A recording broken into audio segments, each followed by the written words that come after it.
Greetings. I'm so thankful to have you here with us today. My name is Barbara Anderson, and I'm the chairperson and the CEO of Another Chance of Ohio. Another Chance of Ohio provides for free anything that's donated to us. My daughter has coined the phrase from bobby pins to boats because we've had both bobby pins and we've had several boats that we are thrilled to be able to donate to the community free of charge. Another Chance of Ohio has actually been in operation for over 35 years now. The overall mission is to attempt to assist people in becoming whole, in being able to live a sustainable life, being able to eat and to have the basics, those things that are so necessary for us to live a quality life. Okay, it has always been in the Slavic Village neighborhood. It's where it started. It was probably born out of the fact that I lived in the Slavic Village neighborhood for 35 years. And we started at my home right on East 76th Street because my sister came to live with us after she shared the fact that she had cancer. And after learning that it was terminal cancer, she lived with us for a few months. She also brought her 4 children with her, and they live with me, my husband, and our 4 children. And after she no longer wanted to or could survive the cancer, she decided to go to heaven.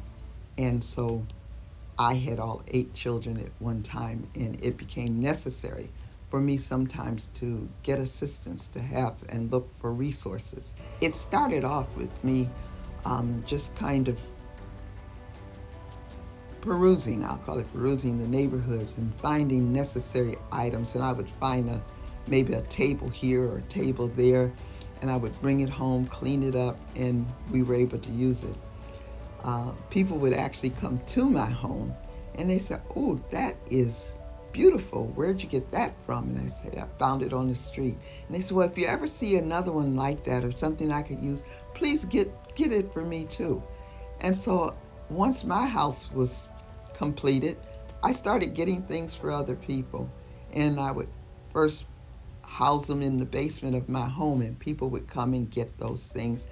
Then it outgrew my basement, and so then it moved to the church. But shortly, it outgrew the church, and it became necessary to find a building. And so once we received a building from the land bank, we repaired the building and started using it as a way to make sure that people had the right things at the right time. And they did. And it just grew from there. And like I said, 35 years later, we're still in Slavic Village. We're still in a location that is easy for people to come to, and people still come looking for things. Because now we actually give food, and we provide those things on the outside of the store. There's a food pantry that you can just walk up to any time of the day, evening or night, because we do not lock it, and people can get food because we learned the store hours are from 10 to 2, but people get hungry before 10 and they get hungry after 2. So they're always willing to come and get something out the food pantry. So we operate inside the store with appointments, but outside the store, you can come anytime and you may receive just what you're looking for. We have a couple slogans. One is take what you need, but need what you take. And then the other one is for the needy, not the greedy. We also have 3 homes. One home is for youth that have aged out of foster care. Another home is for veterans. And then we have one home that is for women who have struggled with abuse. So those 3 challenges, we provide homes for people at sometimes free and sometimes at reduced rates.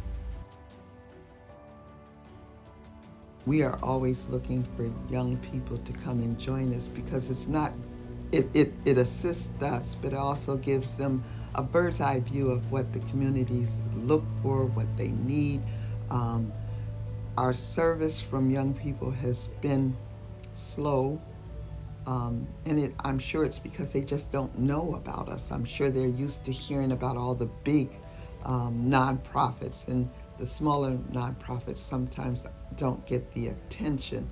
And because we don't get the attention, then we also don't get the service. We don't receive those resources.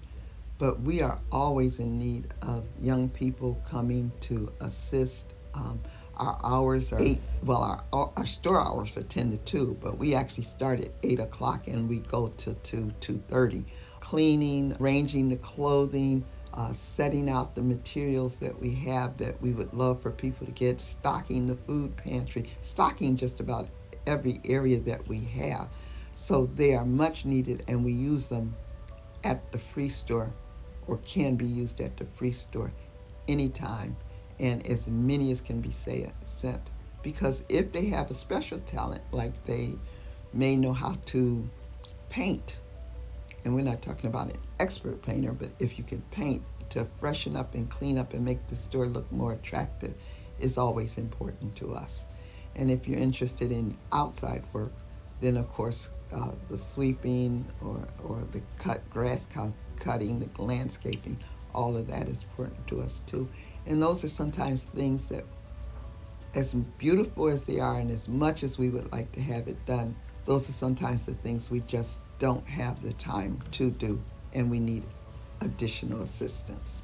It's also what God would like, what the Lord would want us to do in serving our fellow man. And there's so many people who are in need, the disabled, the underserved, the unserved, that need that service that a healthy body can give. And so it's important. It's also a peace of mind. I just think people feel better when they give. And I've learned from operating in this field that people really don't care how much you know until they know how much you care. And so having that caring spirit is a very valuable aspect of the human nature.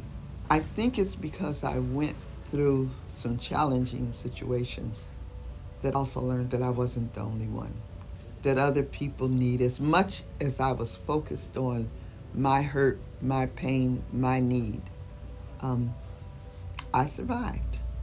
And I learned that when I see other people going through it, not to take it lightly, that I'm not the only one that's going through a challenging situation, that other people are going through challenges also.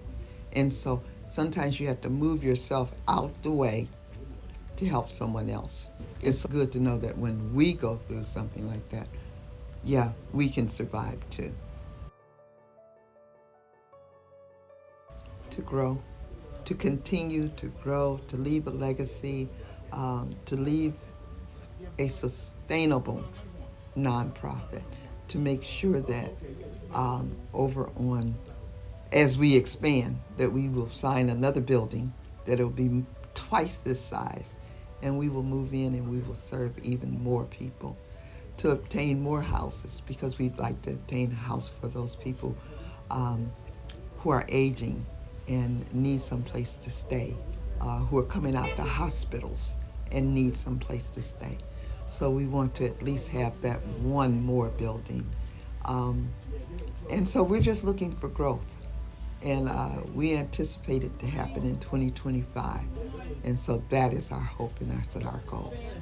I promise God, if ever there was an opportunity for me to share and to give things away free, that I would. And I'm keeping my promise to God. And so that's what we do. And that's why we do it.